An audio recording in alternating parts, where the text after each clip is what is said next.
Hola, ¿qué tal están? Comentario sobre Tineo. Es un concejo del Principado de Asturias, que está situado en el norte de España y que realmente es un paraíso natural. Lo es porque está situado a una altitud entre 400 y 800 metros aproximadamente. De hecho, la altura media es de 600 y pico metros. Y realmente, pues, eh, existen animales de todo tipo. Por ejemplo, todavía quedan osos pardos, también lobos y otros tipos de animales. También hay que decir que el concejo de Tineo es uno de los mayores productores de leche del Principado de Asturias y tiene un amplio sector ganadero y agrícola.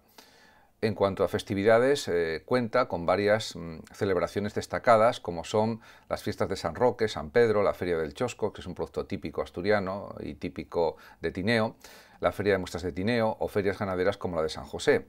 En el concejo de Tineo están mis raíces.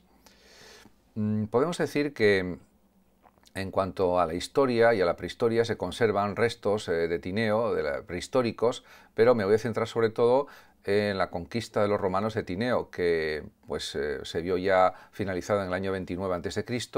y Tineo estuvo bajo el poder romano hasta el año 409, en que fue conquistado ese territorio, el territorio de Tineo, por los suevos.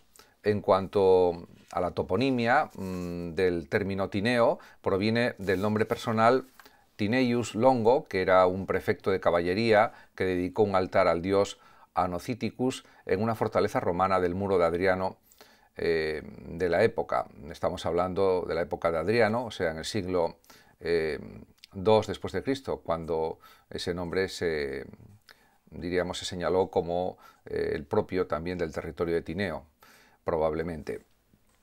En cualquier caso, ese es el origen toponímico de la palabra Tineo. Ciertamente podemos destacar que geológicamente hablando Tineo se enmarca dentro del periodo siluriano con abundancia de pizarras y cuarcitas. También hay una presencia importante de calizas. Podemos decir que las formas de relieve del concejo de Tineo son el resultado de la erosión efectuada por los cursos fluviales sobre una morfología heredada del Neógeno. En este sentido, la erosión fluvial es la responsable del relieve, quedando encajado los ríos en las partes más bajas. Podemos decir que en el concejo tinetense es accidentado y predomina la media y la alta montaña. Sus accidentes geográficos más destacados, podríamos decir, son los siguientes. Por el norte, pues limita con Valdés, el concejo de Valdés. En el sur están los límites con Cangas del Narcea. En el este, el concejo de Tineo está al lado de Somiedo y Belmonte de Miranda. Y en el oeste y en el límite occidental se encuentran montañas como las de Buño, los Hospitales, el Pico Quemado, el Mancebón o la Bobia, no llegando o teniendo altitudes en torno aproximadamente a los 1000 metros.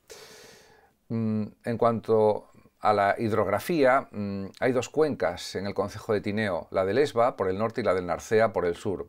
La del Narcea atraviesa el concejo, entrando por Argancinas y saliendo por Calabazos, recibiendo en su camino las aguas de los ríos Arganza, Gera, Rodical, Farandón y Tuña. Estas aguas son aprovechadas para la producción eléctrica, teniendo el concejo dos centrales hidroeléctricas, la de la Barca y la de la Florida. La del Esba recoge las aguas del Navelgas y el Bárcena, abandonando el concejo después de un recorrido de 40 kilómetros por la zona. En cuanto al clima de Tineo, pues está considerado oceánico, templado, debido a su proximidad al mar Cantábrico. La mayor parte del concejo suele tener unas temperaturas suaves y templadas, raramente superando los 28 grados de máxima en el verano o que desciendan a mucho menos de 0 grados en invierno. Eso sí, son comunes las nevadas en invierno y también las rápidas tormentas de verano. También abundan las precipitaciones durante todo el año en la mayor parte del concejo. En las partes más elevadas del sur el clima es ligeramente más cálido y seco. En la Sierra de Tineo y en el borde montañoso del occidente se produce una transición también hacia un clima más fresco, con un descenso térmico más acusado y presentándose un aumento de las precipitaciones. Podemos decir que en relación con la fauna, ha habido una relativa degradación de los hábitats naturales en los valles y sierras de Asturias, y eso ha supuesto la reducción de su capacidad de acogida para la fauna, provocando la desaparición de algunas especies que se han visto forzadas a trasladar su área de distribución a las zonas más montañosas de la cordillera cantábrica. No obstante, perviven todavía en estas zonas, también en Tineo, de alguna manera, poblaciones de especies como el corzo, el jabalí y otras. Podemos decir que pues también hay especies como por ejemplo el lobo, el búho real o el pico menor, y podemos decir que en las riberas del Esba se mantienen lo que probablemente constituye la más nutrida población de nutrias de los cauces asturianos.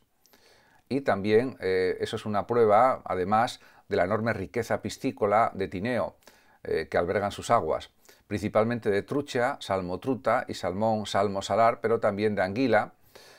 Además, el cauce del Esba presenta para todas ellas la ventaja de no disponer de presas significativas, aspecto básico, por ejemplo, en el caso de la anguila, especie para la que todavía no han desarrollado sistemas de escala equivalentes a los utilizados por el salmón. Además, también el oso pardo, que es una especie en peligro de extinción, está presente en el concejo de Tineo. Como se puede observar, diríamos que Tineo es un destino que cada vez está cogiendo mayor prestigio, está alcanzando mayor nivel para, por ejemplo, pasar los veranos o pasar primaveras, porque realmente es un ambiente idílico, es un ambiente bucólico el que existe en las aldeas de Tineo.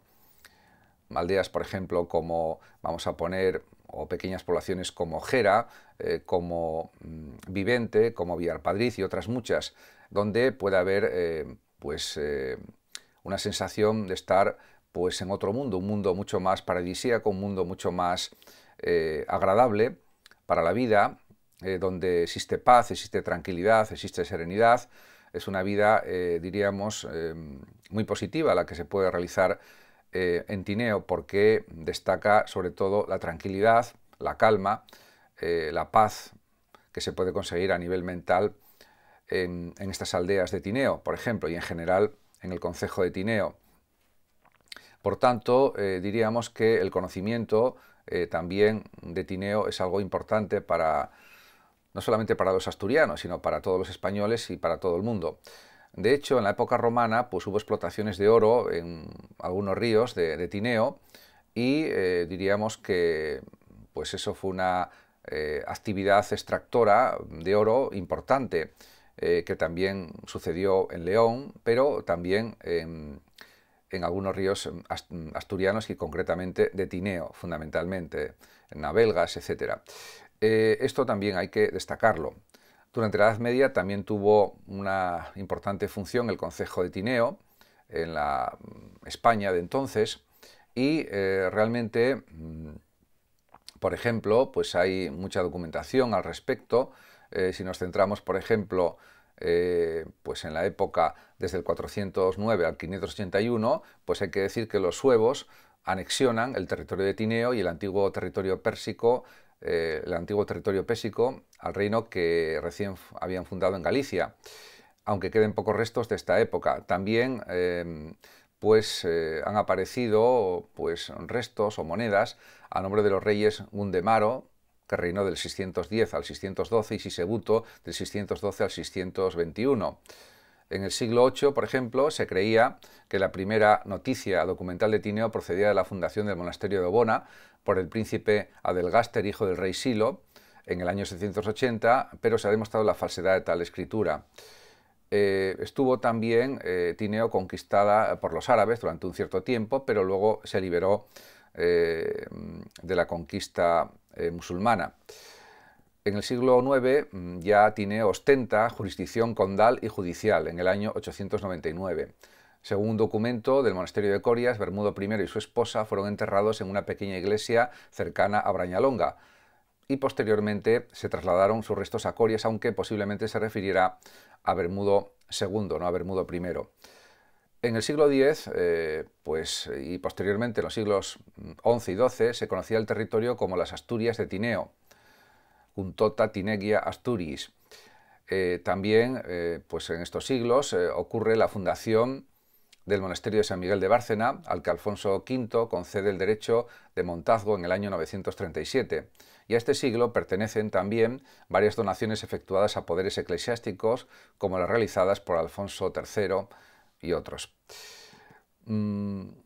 Ya, por ejemplo, en el siglo XIII es cuando tiene lugar la concesión de la Carta Pueblo a Tineo, que concede al monasterio de Obona el privilegio y el encargo del alojamiento exclusivo de los peregrinos jacobeos por mediación de Alfonso IX, un enamorado de las tierras del concejo, el rey Alfonso IX. Muchas gracias a todos por su atención y hasta mi próximo vídeo. Saludos como siempre a los oyentes de Radio Sofando de México,